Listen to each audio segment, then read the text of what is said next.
Buenas, amo curiosos, y bienvenidos un día más a un nuevo vídeo del canal. Os agradezco a todos que forméis parte de esta aventura y de construir nuestro conocimiento, el vuestro y el mío. Espero que estéis bien, que estéis deseando aprender cosas nuevas o refrescar en vuestro cerebro aquellas cosillas que habíais olvidado y que vamos a intentar ir aprendiendo y o refrescando, insisto, en estos vídeos y en este vídeo de hoy, sin ir más lejos. Y ya sabéis, por aquí os dejo las redes sociales donde encontrarme y siempre podéis leer cosillas que pongo y demás cosas. También tenéis el correo.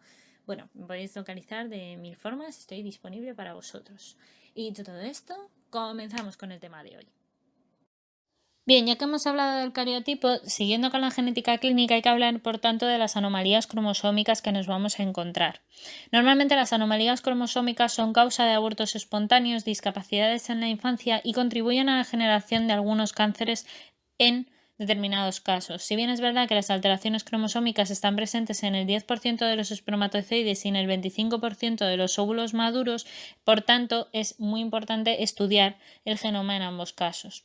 Aproximadamente, de hecho, se calcula que el 50% de los abortos espontáneos presenta una alteración cromosómica, así que vamos a estudiar en primera instancia, como os digo, esas anomalías cromosómicas.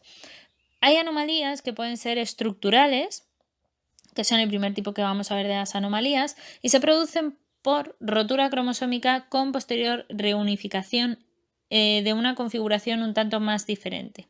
¿Qué pasa? Que cuando se reconfiguran pueden hacerlo de manera equilibrada, es decir, el material cromosómico está completo, no hay pérdidas ni ganancias. Las personas portadoras de una alteración equilibrada suelen ser fenotípicamente normales, pero genéticamente tienen alguna alteración que puede afectar en la reproducción y en la descendencia.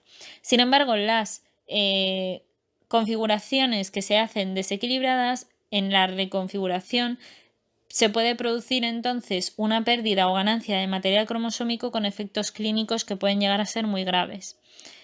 ¿Qué ejemplos tenemos entonces de anomalías estructurales? Las translocaciones. Consisten en la transferencia del material genético de un cromosoma a otro o dentro de un mismo cromosoma.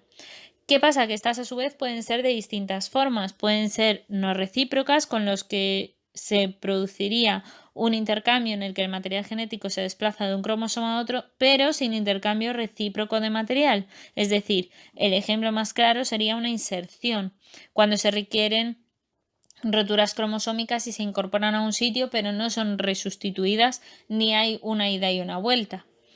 Las recíprocas, por su parte, que serían lo contrario, se deben a la rotura de dos cromosomas y un posterior intercambio de dos segmentos, cada uno con el de al lado, y son dos nuevos cromosomas derivados de los que tendríamos originariamente. La translocación robertsoniana se origina por la rotura de dos cromosomas acrocéntricos cerca de sus centrómeros y posterior fusión de los brazos largos. En los brazos cortos se pierden, pero se supone que hay una repercusión clínica de este proceso, porque el número total de cromosomas acaba reduciéndose siempre a 45 y el cromosoma más pequeño a menudo se suele perder y no se segrega durante la meiosis, lo cual significa que hay un defecto genético muy grande. Pero como no hay pérdida ni ganancia de material genético esencial, se considera un reordenamiento equilibrado. ¿Por qué? Porque evidentemente si falta un cromosoma sexual, lo que somos es X0, o si faltara el Y, pues sí, no, es que podemos ser siempre X0, porque el Y0 no existe, entonces a una mala siempre se va a descartar el cromosoma Y, que es el más pequeño, el cromosoma X es un poco más grande, entonces casi siempre se generan individuos que sean X0, es decir, faltaría un cromosoma X. La segregación en las translocaciones equilibradas sería el proceso en el que los individuos portadores de una translocación equilibrada pueden generar en la descendencia complementos cromosómicos desequilibrados según la segregación de esos cromosomas durante la meiosis. Así, los cromosomas implicados en la translocación no pueden aparearse normalmente para formar los bivalentes, ese estadio que ya hablamos en la mitosis, que es súper importante porque esa fase de Paquiteno, donde dará lugar a la estructura del tetravalente y por tanto de la recombinación genética, que es esencial.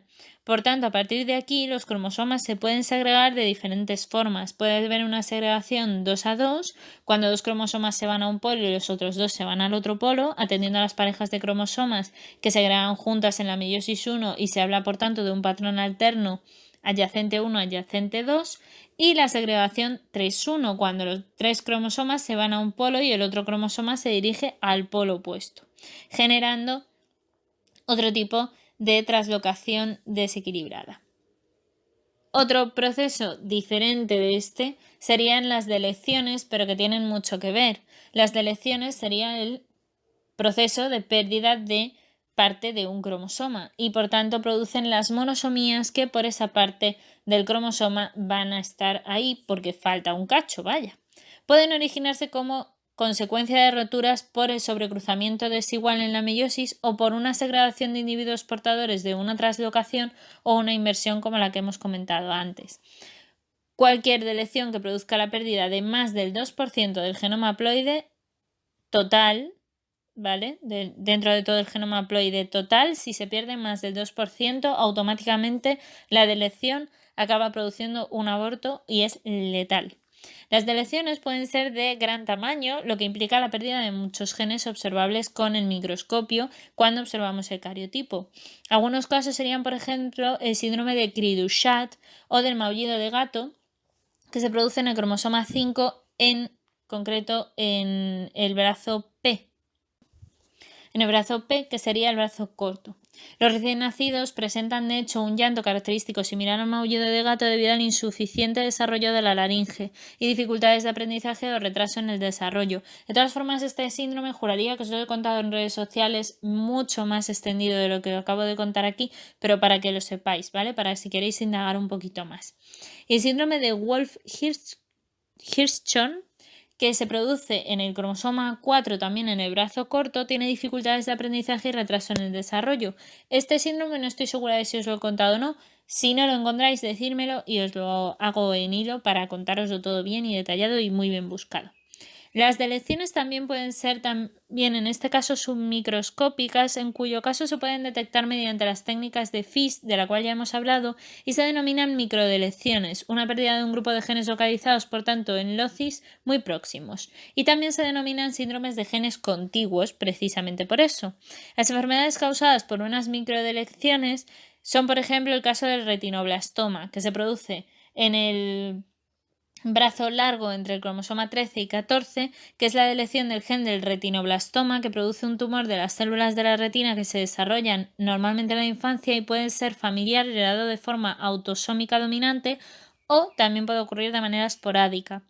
Lo mismo ocurre con el síndrome de Warg, que está en el cromosoma 11 en el brazo en el 11p13, es decir, que se produce en el brazo corto, cursando con el tumor de Wilms, que es llamado como el nefroblastoma, o la aniridia, que es la ausencia congénita del iris, o malformaciones genitourinarias, así como el retraso del crecimiento. Este síndrome es bastante fastidiado. El síndrome de Angelman y de Prader-Willi, que presentan la particularidad de ser el ejemplo de una impronta genómica, porque su microdelección se produce en el mismo punto, que sería el 15q, 11-13. Esto significa que se produce en el brazo largo del cromosoma, como digo, 15.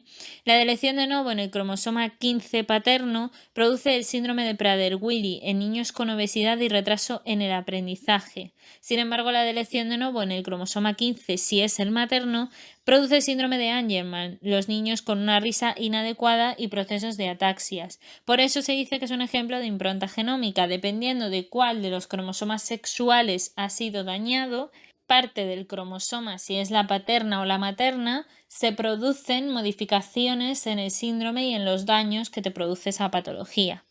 El síndrome de George o velocardiofacial, que se produce el 22q11.2, es el que cursa con alteraciones cardíacas de facies anómalas, de aplasia tímica y alteraciones palatinas e hipocalcemias, también en el CATS22.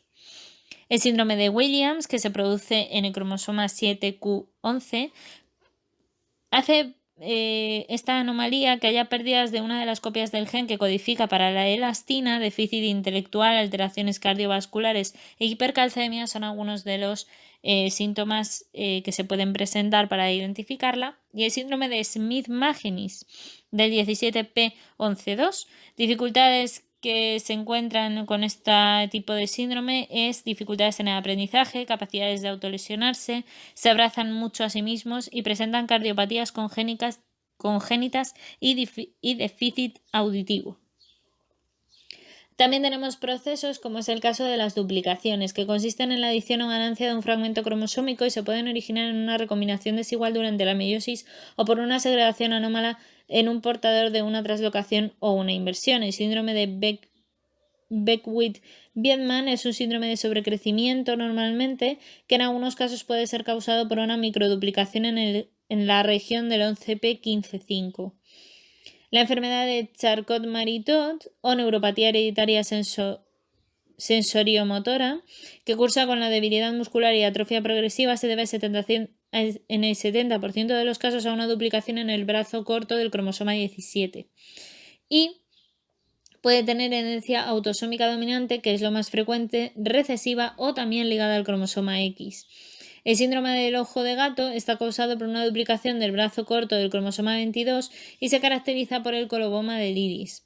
Por cierto, que creo que no lo he dicho, pero la enfermedad de Charcot-Marie-Tooth está puesta en hilos en las redes sociales. El síndrome de DiGeorge juraría que también, el síndrome de Angelman también y el síndrome de Prader-Willi también. Así que para que sepáis que ahí hay mucha más información si la queréis cotillar y bueno, pues para que sepáis también un poco más de cómo son esas patologías. Otro proceso que también puede producir anomalías, como hemos ido viendo hasta ahora, serían las inversiones. Se originan por la presencia de dos roturas en un mismo cromosoma con posterior reconstrucción del fragmento en posición invertida, pensando en un papel importante en la evolución, ya que mantienen agrupados los genes al suprimir la recombinación y permiten que cierto conjunto de alelos permanezcan intactos. Hay dos tipos de inversiones. Está la inversión pericéntrica, que es la que incluye la región centromérica y, por tanto, esa inversión pericéntrica del cromosoma 9 es un polimorfismo en nuestra población y no tiene repercusión clínica, por cierto. Un individuo portador de una inversión pericéntrica presenta un riesgo de un 5 a un 10% de tener descendencia con una alteración desequilibrada, como una duplicación o una deleción, que ya las hemos mencionado hace nada y menos.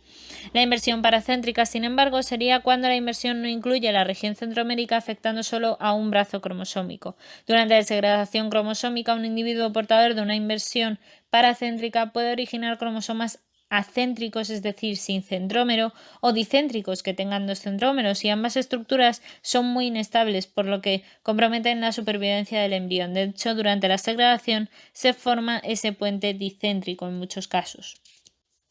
Otro de los procesos que podemos encontrarnos son los cromosomas en anillo. Se originan en roturas normalmente en los extremos de cada brazo del cromosoma con posterior unión y pérdida de fragmentos distales, lo que ocasionaría consecuencias clínicas importantes, muy inestables, y algunos no terminan de hecho la división celular, por lo que el cromosoma en anillo y otras cuestiones similares son monosomías para ese cromosoma. La isocromosoma, que sería otro proceso en el que se puede producir la pérdida de un brazo cromosómico con duplicación del otro brazo, lo que ocasiona una división transversal del centrómero y por un intercambio del brazo con el cromosoma y su homólogo o su cromátida hermana, se encuentra que la región proximal del brazo adyacente al centrómero es la que entra ahí. Así que el isocromosoma más frecuente en el que es el que se forma por dos brazos largos del cromosoma X y está presente en el 15% de los casos del síndrome de Turner, del cual también ya os he hablado previamente. De manera también muy importante, hay que definir en última instancia dentro de las anomalías estructurales al cromosoma marcador, ya que es un cromosoma pequeño, extra y estructuralmente anómalo que se encuentra como su procedencia e identidad y que no se puedan determinar mediante métodos citogenéticos convencionales como los que hemos visto, pues pueden tener material codificante o no, así que es un poco más complicado. Y hasta aquí por hoy, amo curiosos. Espero que hayáis aprendido, que os haya resultado entretenido y sobre todo, ya sabéis, darle al pulgar hacia arriba, darle a la campana, dejaros las dudas, la información que encontréis que a lo mejor yo no he puesto sobre el tema, comentarios si queréis y demás aquí en el vídeo o en redes sociales o donde queráis. Y nada, pues simplemente espero que esta pieza de Lego os haya ayudado a construir un poquito más vuestro conocimiento y ya sabéis, Nos leemos por redes sociales, nos vemos en el próximo vídeo. Muchas gracias. Ya sabéis que podéis compartir vuestro conocimiento siempre con todo el mundo y nada, que la ciencia y la fuerza os acompañe.